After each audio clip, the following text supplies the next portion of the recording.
I tell you what I really think of Donald Trump. This man is a pathological liar. He doesn't know the difference between truth and lies. He lies practically every word that comes out of his mouth in a pattern that I think is straight out of a psychology textbook. The timing is nakedly political. Every time more bad news comes out about Hunter Biden or Joe Biden, you can set a stopwatch. Within hours, some clown goes and indicts Donald Trump again. And then all of the little lemmings in the media go run and say, Trump, Trump, Trump, Trump, Trump. If you couldn't tell there, the shaven Ted Cruz back in 2015-16 timeframe when he's actually campaigning against Trump, he was talking about how crazy and horrific the things that he does is. But when it comes to, I guess, more evil Ted Cruz with the beard, he's finding new ways to excuse it. It makes you wonder what part he has in this whole thing and why he has to have such.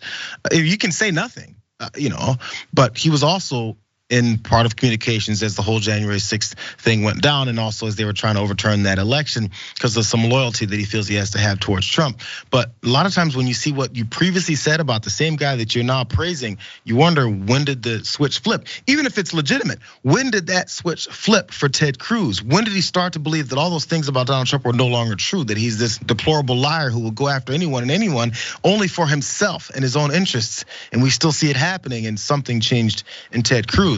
Something also apparently changed in Kevin McCarthy, because he had a couple words against Donald Trump after the 2020 election. But now he's saying this: justice should be blind. But Biden has weaponized government against his leading political opponent to interfere in the 2024 election. No proof of that, just saying it. He says now a radical DA in Georgia is following Biden's lead by attacking President Trump and using it to fundraise her political career. Americans see this through this desperate sham. That's one thing I agree with McCarthy on there, is Americans definitely do see through the desperate sham, and it's all these people that are defending Trump after they previously said everything he's done is wrong and illegal, and he should probably stop. And then told Trump, slapped them in their face and said, get that back down on your knee, kiss this ring, and go back to defending me. There you have Kevin McCarthy doing it. One more, Lindsey Graham also told Fox News how Mr. Trump spent more on legal fees than he did on campaigning for president.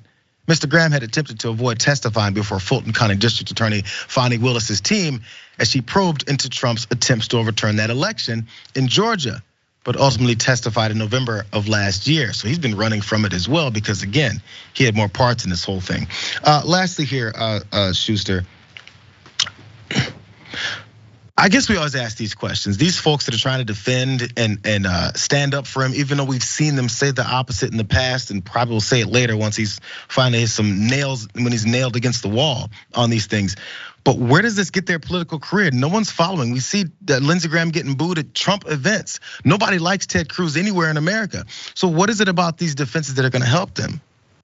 That's a great question. That's the golden question. I think you nailed the point, and that is they are putting their finger up in the wind, and they're feeling which way the wind is blowing. And even though they know that they're going to get booed at Trump rallies, and that they don't want Donald Trump to sort of be leading those sort of boos and to be leading the character assassination. So Lindsey Graham, Kevin McCarthy, Ted Cruz, I'm sure they would like nothing more than for Donald Trump to get hit by a bus or die of a heart attack, or suddenly have the poll numbers show that Republicans don't like that he's been indicted 4 times and they're no longer going to support him. Because I'm sure that the way these people really feel is that Donald Trump is a clown.